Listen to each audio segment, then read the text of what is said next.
கடக ராசிக்காரர்களே, இந்த வீடியோ உங்களுக்கே தற்செயலா வந்ததுன்னு நினைக்காதீங்க. இப்போ நீங்க இந்த கடகராசி பலன் பார்க்குறீங்கன்னா அதுக்கு பின்னால ஒரு காரணம் இருக்கு. சமீப காலமா மனசுல ஏதோ ஒரு குழப்பம் அல்லது எப்ப நல்ல மாற்றம் வரும்னு ஒரு கேள்வி இருந்தா அந்த கேள்விக்கான பதிலை தேடிதான் இப்போ நீங்க இங்க வந்திருக்கீங்க. கடகராசிக்காரர்கள் சாதாரணமானவர்கள் அல்ல. துணிச்சலும் வேகமும் உங்களோட இயல்பு. ஆனா அந்த வேகத்துக்கு சரியான வழிகாட்டுதல் கிடைக்கிறப்போ வாழ்க்கையே மாறுங்க. இந்த உலகத்துல நம்ம எத்தனை முயற்சி செய்தாலும் எந்த ஒரு நல்ல காரியத்தை ஆரம்பிச்சாலும் நம்மளை காத்து வழிநடத்துற ஒரு சக்தி இருக்குன்னு நம்புறீங்களா? அதுதான் நம்ம குலதெய்வம். கடகராசிக்காரர்களின் வாழ்க்கையில பல தடவை தெரியாமலே தடைகள் உடைந்திருக்கலாம், கடைசி நிமிஷத்துல வழி திறந்திருக்கலாம். அதற்கு பின்னால குலதெய்வ அருளே காரணமா இருக்குங்க. இந்த கடகராசி பலன்கள் உங்களுக்கு பலன் தரணும்னு நினைச்சா இந்த கணமே ஒரு சின்ன விஷயம் செய்யுங்க. கமெண்ட் பாக்ஸில் உங்கள் குலதெய்வத்தோட பெயரை எழுதுங்க. தெரியாதவங்க எனக்கு என் குலதெய்வம் தெரியாதுன்னு எழுதினாலும் போதுங்க. மனசார எழுதுங்க. அந்த நம்பிக்கை தான் இந்த வீடியோவின் சக்தி. உங்கள் குலதெய்வத்தை மனசில் நினச்சிட்டு இப்போ இன்றைய கடகராசி பலன்களுக்குள்ள நுழையலாம் வாங்க. இன்றைக்கு இந்த வீடியோ உங்கள் கண்களுக்கு முன்னாடி வந்திருக்குது அப்படின்னா இது ஏதோ தற்செயலாக நடக்கிறது இல்லைங்க. நிச்சயமாக கடகராசினருக்கு அதிர்ஷ்டம் பிரகாசிக்க போகிறது. ஆனால் சிரிக்கும் முகங்கள் எல்லாம் சொந்த முகங்கள் அல்ல என்பதை நினைவில் கொள்ளுங்கள். உங்களின் ஒரு சிறிய தவறு எல்லாவற்றையும் கெடுத்து விடலாம். ஆனால் நீங்கள் இன்றைய வீடியோவை இறுதி வரை பார்த்தால் சரியான வழிகாட்டுதலும் துல்லியமான பரிகாரமும் பல ஆண்டுகளாக நீங்கள் ஏங்கிக் கொண்டிருக்கும் அனைத்தையும் உங்களுக்கு பெற்றுத்தரும். இன்றைய இந்த வீடியோ உங்களுக்கு கிடைத்திருக்கிறது என்றால் நிச்சயம் உங்கள் வாழ்க்கையில் ஒரு புதிய அத்தியாயம் தொடங்க போகிறது. ஏனெனில் எப்பொழுதுமே ஒரு புதிய மாதம் தொடங்கும் பொழுது மனதில் ஒரு புதிய உற்சாகம் இருக்கும். இந்த மாதத்தில் நமது கனவுகளை நனவாக்குவோம், நல்ல பணம் சம்பாதிப்போம், ஆசைகளை நிறைவேற்றுவோம் என்ற நம்பிக்கை இருக்கும். ஆனால் எல்லா கனவுகளும் காற்றில் பறந்து விடுகின்றன. எல்லா ஆசைகளும் அரைகுறையாக நின்று விடுகின்றன. எனவே இனி வரக்கூடிய நாட்களில் கனவுகளை நனவாக்குவோமா அல்லது அதே போராட்டங்கள் தொடருமா என்ற கேள்வி உங்கள் மனதிலும் இருக்கும். இன்றைய வீடியோவில் உங்கள் ஒவ்வொரு கேள்விக்கும் பதில் மறைந்துள்ளது. இந்த வீடியோவை இறுதி வரை பார்த்தால் அனைத்து குழப்பங்களும் முடிவுக்கு வரும். ஆனால் நீங்கள் வீடியோவை அலட்சியப்படுத்தினாலோ அல்லது பாதியிலேயே விட்டுவிட்டாலோ உங்களுக்கு மிகவும் பலன் கிடைக்காமல் போய்விடும். மிகவும் வருத்தப்படுவீர்கள். இவ்வளவு பெரிய தவறை நான் செய்து விட்டேன், ஏன் செய்தேன் என்று நீங்களே நினைப்பீர்கள். நீங்கள் உங்கள் ஜாதகத்தை கணிக்க விரும்பினால் உங்கள் ஜாதகத்தை ஆழமாகவும் துல்லியமாகவும் ஆய்வு செய்து உங்கள் பிரச்சனைகளுக்கு தீர்வு காண விரும்பினால் உடனே நீங்கள் ஒரு ஜோதிடரை அணுகி உங்களுடைய ஜாதக பலன்களை பற்றி தெரிந்து கொள்ள வேண்டும். ஏனெனில் உங்கள் ராசி குறித்த பல முக்கிய வீடியோக்கள் இந்த சேனலில் வரவிருக்கின்றன. கடகராசி நேர்களே, சில சமயங்களில் வாழ்க்கையில் அதிர்ஷ்டம் நமக்கு துணையாக இல்லையோ என்று தோன்றும். நான் செய்யும் வேலை கெட்டு போகிறது, என் தலையெழுத்தே இவ்வளவுதான் என்று நினைப்பீர்கள். ஆனால் ஒரு விஷயத்தை நினைவில் கொள்ளுங்கள். சூரியன் உதிப்பதற்கு சற்று முன்பு இருள் சற்று அதிகமாகவே இருக்கும். உங்கள் வாழ்க்கையிலும் இப்போது ஒரு பெரிய மாற்றம் வரப்போகிறது. இனி வரக்கூடிய நாட்களில் உங்கள் மகிழ்ச்சியை நிஜமாக்கப் போகிறது. இப்போது இருக்கும் இந்த இருள் விடியலுக்கு முந்தைய இருள்தான். விரைவில் எல்லாம் சரியாகும். இப்போது உங்களை அலட்சியப்படுத்துபவர்கள் நாளை உங்களின் வெற்றிக்கு உதாரணம் கூறுவார்கள். ஏனெனில் காலம் எப்போதுமே ஒரே மாதிரியாக இருப்பதில்லை. இன்று துயரம் என்றால் நாளை நிச்சயம் மகிழ்ச்சி தரும். ஏனெனில் மாற்றம் என்பது இயற்கையின் நியதி. நீங்கள் வழியை தாங்க கற்றுக்கொண்டால், சவால்களை எதிர்கொள்ள கற்றுக்கொண்டால், எதை செய்ய வேண்டும் எதை செய்யக்கூடாது என்பதை தெரிந்து கொண்டால் உங்களை வெற்றி பெறுவதிலிருந்து எந்த ஒரு சக்தியாலும் தடுக்க முடியாது. கிரக நிலைகளை கவனித்தால் கடகராசி நேயர்களை முழுமையாக 12 ஆண்டுகளுக்கு பிறகு குரு பகவான் உங்கள் கடகராசிக்கு வந்திருக்காருங்க. கடகராசி நேயர்களை இப்படிப்பட்ட அதிர்ஷ்டமான நேரம் அடிக்கடி வராது. பல ஆண்டுகளுக்கு பிறகு ஒரு முறைதான் குரு பகவான் கடகராசிக்கு வருவார். அங்கே அவர் உச்சம் பெறுவார். இதை நினைவில் கொள்ளுங்கள். அதாவது இதுவரை உங்கள் வாழ்க்கை எப்படி இருந்ததோ அதை மறந்து விடுங்கள். இனி வரக்கூடிய நாட்களில் தொடங்க போகும் நேரம் உங்கள் வாழ்க்கையை மாற்றி அமைக்கப் போகிறது. அதன் தாக்கம் என்னவாக இருப்போம் என்பதை வீடியோவில் அடுத்து கூறுவோம். இரண்டாவது கிரக மாற்றம் என்னவென்றால் சுக்கிரனும் கடகராசிக்கு வந்திருக்காருங்க. சுக்கிரனும் உங்கள் கடகராசிக்கு வந்ததுனால கிரகங்களின் ராஜாவான சூரிய பகவான் மிதுன ராசிக்கு போறாருங்க. தற்போது உங்களின் லாப வீட்டில் இருக்கும் சூரிய பகவான் செலவு வீட்டிற்கு செல்வார். இதன் தாக்கம் சற்று எதிர்மறையாகவே இருக்கும். அந்த அசுப பலன்கள் என்னவாக இருக்கும், என்னென்ன எச்சரிக்கைகளை பின்பற்ற வேண்டும், இதை பற்றியும் அடுத்து விவாதிப்போம். அதே மாதிரிங்க செவ்வாய் ரிஷப ராசிக்கு 21ஆம் தேதி பயிற்சி ஆகிறாருங்க. தற்போது உங்களின் தொழில் ஸ்தானத்தில் உள்ள செவ்வாய் லாப வீட்டிற்கு சென்று மகிழ்ச்சியை மழையாக பொழிய போகிறார். இறுதி மகா மாற்றமாக புதன் பகவான் உங்களின் கடகராசிக்கு வந்துடுவாருங்க. அதாவது ஆரம்பம் முதல் இறுதி வரை உங்களின் லக்ன வீடு பிரகாசிக்க போகிறது. உங்கள் லக்ன வீட்டிற்கு குரு வராருங்க. அதே மாதிரி 8ஆம் தேதி சுக்கிரனும் வராருங்க. அதுக்கப்புறம் புதனும் அதே இடத்துக்கு வராரு. இப்படிப்பட்ட யோகம் அடிக்கடி அமைவதில்லை. இதை ஹம்ச யோகம் என்று கூறுவார்கள். உங்களின் கடக லக்னத்தில் 3 பெரிய சுபகிரகங்கள் இருக்க போகின்றன. உங்கள் வாழ்க்கை இப்பொழுது தலைகீழாக மாறப்போகிறது என்பதை தெளிவாக தெரிகிறது. கடந்த காலத்தில் நடந்த அனைத்தையும் மறந்துவிடுங்கள். இப்பொழுது நிகழ்வுகளின் புதிய நினைவுகளை உங்கள் வாழ்க்கையில் சேர்க்கும் நேரம் வந்துவிட்டது. உங்கள் ஆளுமையில் ஒரு பிரம்மாண்டமான ஈர்ப்பு வரப்போகிறது. முன்பு நான் எப்படி இருந்தேன், இப்போது நான் எப்படி மாறிவிட்டேன் என்று நீங்களே வியப்படைவீர்கள். என் வாழ்க்கையில் திடீரென மகிழ்ச்சி பெருக தொடங்கியுள்ளது என்று நினைப்பீர்கள். ஏனெனில் 12 ஆண்டுகளுக்கு பிறகு குரு கடகராசிக்கு வந்து லக்னத்தில், அதாவது உங்களுக்கான வீட்டிலேயே அமர்ந்திருப்பதால் உங்கள் எண்ணங்களில் ஒரு முதிர்ச்சியை கொண்டு வருவார். உங்கள் யோசனைகள் மிகவும் அற்புதமாக இருக்கும். நீங்கள் ஒருவருக்கு ஆலோசனைகளை வழங்கினால் அந்த ஆலோசனை அந்த மனிதனுக்கு மிகவும் பயனுள்ளதாக இருக்கும். அதே யோசனைகளை நீங்கள் உங்கள் சொந்த வாழ்க்கையில் பயன்படுத்தினால் உங்களுக்கு எவ்வளவு சிறந்த பலன்கள் கிடைக்கும் என்று யோசித்து பாருங்கள். குரு பகவான் இங்கிருந்து உங்களுக்கு சமூகத்தில் மதிப்பையும் மரியாதையும் பெற்று தருவார். உங்களை உதவாக்கரை என்று நினைத்தவர்கள், உங்களில் எப்போதும் குறைகளை கண்டுபிடித்தவர்கள், உங்களை குத்தி காட்டியவர்கள் என அனைவரின் வாயும் குருவின் அருளால் இப்பொழுது அடைக்கப்பட போகிறது.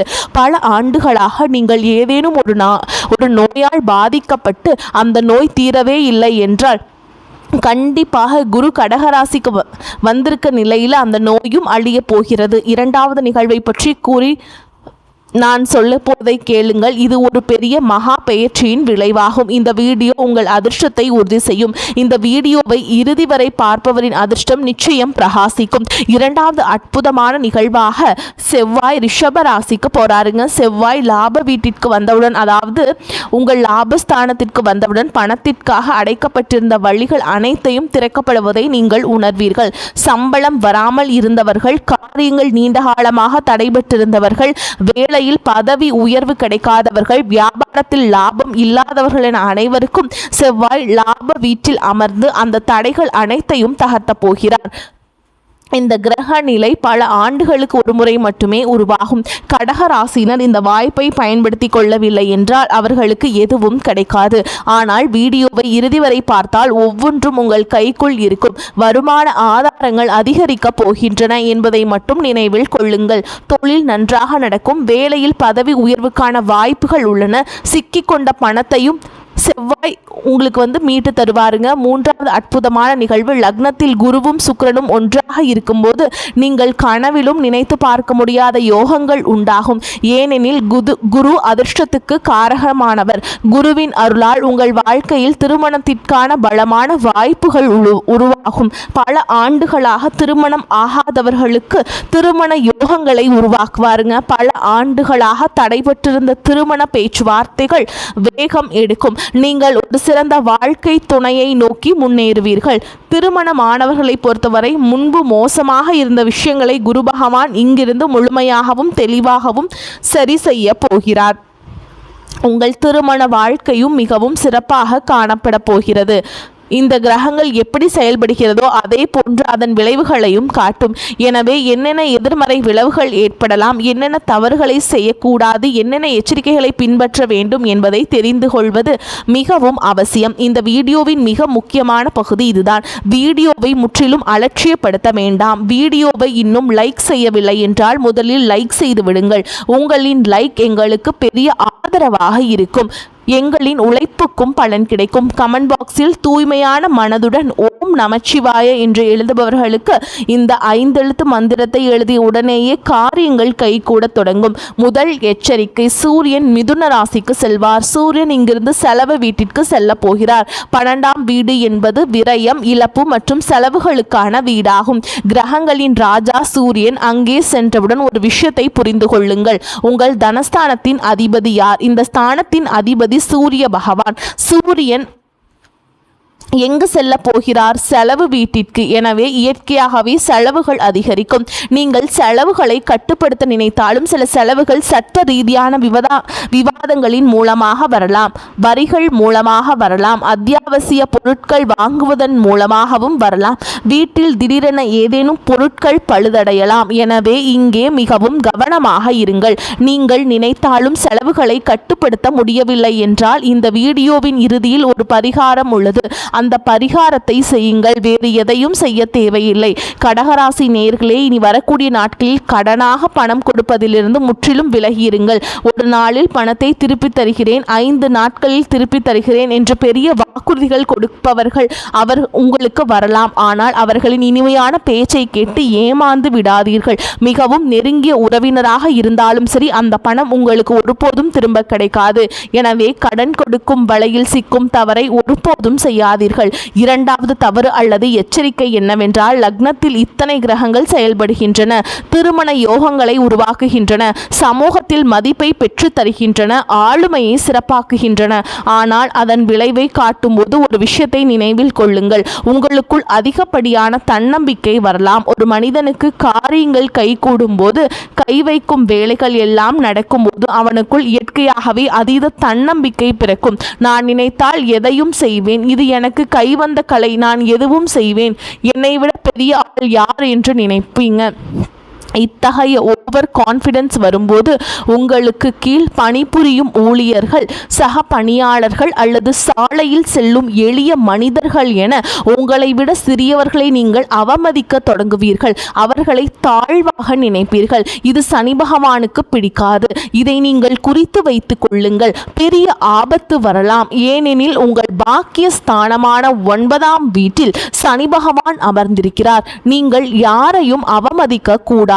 அதிகப்படியான தன்னம்பிக்கையால், மகிழ்ச்சியின் அகங்காரத்தால் நீங்கள் யாருடைய மனதையாவது காயப்படுத்தினால் சனி பகவானின் வக்ர பார்வையை சந்திக்க நேரிடும். 3வது எச்சரிக்கை, சூரியன் உங்களின் செலவு வீடான 12ஆம் வீட்டில் இருப்பார். எனவே இயற்கையாகவே கண்களில் எரிச்சல் ஏற்படலாம், தூக்கமின்மை பிரச்சனை வரலாம். நாங்கள் உங்களுக்கு ஒன்றை சொல்லிக் கொள்கிறோம். நீங்கள் படிக்கட்டுகளில் ஏறும்போதோ இறங்கும் போதோ மிகவும் கவனமாக இருங்கள். சிறு காயங்கள் ஏற்படுவதற்கான வாய்ப்புகள் காணப்படுகின்றன. கடகராசி நேயர்களே, உங்களுக்கு 2 பரிகாரங்களை கூற விரும்புகிறோம். இந்த 2 பரிகாரங்களையும் நீங்கள் உண்மையான பக்தியுடன் செய்தால் சூரியன் மற்றும் இந்த 3 கிரகங்களின் குழப்பத்தால் எந்த ஒரு எதிர்மறை தாக்கமும் ஏற்படாது. முதலாவதாக நீங்கள் கட்டாயம் ஒரு பரிகாரத்தை செய்ய வேண்டும். ஏன் எனில் உங்கள் ராசிநாதன் சந்திரனுக்கான பரிகாரத்தை செய்யவில்லை என்றால் வேறு என்ன பயன்? முதல் பரிகாரமாக ஒரு சொம்பில் சிறிதளவு நீர் எடுத்து கொள்ளுங்கள். அதில் சிறிதளவு காய்ச்சாத பசும்பால் கலந்து கொள்ளுங்கள். அத்துடன் சிறிதளவு கருப்பு எள் சேர்த்து ஒவ்வொரு திங்கட்கிழமையும் சிவலிங்கத்திற்கு அபிஷேகம் செய்யுங்கள். இதனால் சந்திரனின் நிலை பலமடையும், ராசிநாதன் கருணை காட்டுவார், ராகு மற்றும் சனியின் அருளும் கிடைக்கத் தொடங்கும். 2வது பரிகாரம் சூரிய பகவானுக்கானது. சூரிய பகவான் உங்கள் செலவுகளை கணக்கின்றி அதிகரிக்கலாம். அந்த செலவுகளிலிருந்து தப்பிக்க வேண்டும் என்றால் ஒரு செம்பு பாத்திரத்தில் நீர் எடுத்துக்கொண்டு அதில் சிறிதளவு குங்குமம், சிறிதளவு அட்சதை மற்றும் ஒரு சிவப்பு நிற மலரை இட்டு சூரிய பகவானுக்கு நீங்கள் படையுங்கள். ஓம் சூர்யாய நம அப்படிங்கிற மந்திரத்தை சொல்லுங்க. மீண்டும் ஒரு முறை மந்திரத்தை கூறுகிறேன். ஓம் சூர்யாய நம. இதன் மூலம் வீண் செலவுகள் கட்டுப்படும், கையை விட்டு போகும் பணம் தங்கும், நிலைமை சீராகும். உங்களுக்குள் அதீத தன்னம்பிக்கை வராமல் இருக்க, ஈகோ வராமல் இருக்க நீங்கள் தினமும் விலங்குகளுக்கு கட்டாயம் சேவை செய்ய வேண்டும். பறவைகளுக்கு தானியம் வையுங்கள், தெருநாய்களுக்கு உணவு அளியுங்கள், கோசாலைக்கு சென்று பசுக்களுக்கு புல் கொடுங்கள். இதனால் நீங்கள் பணிவுடன் இருப்பீர்கள். தலைக்கணம் வராது. அதன் பிறகு லாபம் கிடைப்பதை யாராலும் தடுக்க முடியாது. ஏனெனில் இங்குள்ள கிரக நிலைகள் மிகவும் சாதகமாக உள்ளன. நேர்மறையான சிக்னல்கள் கிடைக்கின்றன. கடக ராசினரின் வாழ்க்கை இனி வேகமாக முன்னேற போகிறது. இந்த வீடியோ உங்களுக்கு கட்டாயமாக பிடிச்சிருக்குன்னு நம்புகிறேங்க. பிடிச்சிருந்தா இந்த வீடியோவை லைக் பண்ணுங்கள். உங்கள் வாழ்க்கையில் ஏதேனும் பிரச்சனை இருந்தால் கீழே உள்ள கமெண்ட் பாக்ஸில் கமெண்ட்டை பதிவு செய்ய வேண்டும். அதற்கான தீர்வை வழங்க நாங்கள் முழு முயற்சி செய்வோம். சேனலை இன்னும் சப்ஸ்கிரைப் பண்ணலைன்னா கண்டிப்பாக மறக்காமல் சப்ஸ்கிரைப் பண்ணிக்கோங்க. அப்போ தான் நாங்கள் போடுற ஒவ்வொரு பதிவும் உங்களுக்கு வந்துட்டே இருக்கும். உங்கள் வாழ்க்கைக்கான தீர்வு, அதற்கான வழிகாட்டுதல் எல்லாமே இந்த பதிவில் அடங்கி இருக்குங்க. அதனால் மறக்காமல் சப்ஸ்கிரைப் பண்ணிக்கோங்க. அதே மாதிரி இது போன்ற தகவல்கள் உங்கள் ஃப்ரெண்ட்ஸுக்கும் ஷேர் பண்ணி விடுங்க. ஏன்னா அவங்களுடைய வாழ்க்கையிலும் நீங்கள் வந்து விளக்கேற்றின மாதிரி உங்களுக்கு ஒரு நல்ல வழிகாட்டுதல் மாதிரி அவங்களுக்கு ஒரு வழிகாட்டுதலாக இந்த பதிவு இருக்குங்க. வரக்கூடிய வாய்ப்பை தவற விட்டுறாதீங்க. கெட்டியாக பிடிச்சிக்கோங்க. வாழ்த்துக்கள். வாழ்க வளமோடு நலமோடு. நன்றி, வணக்கம்.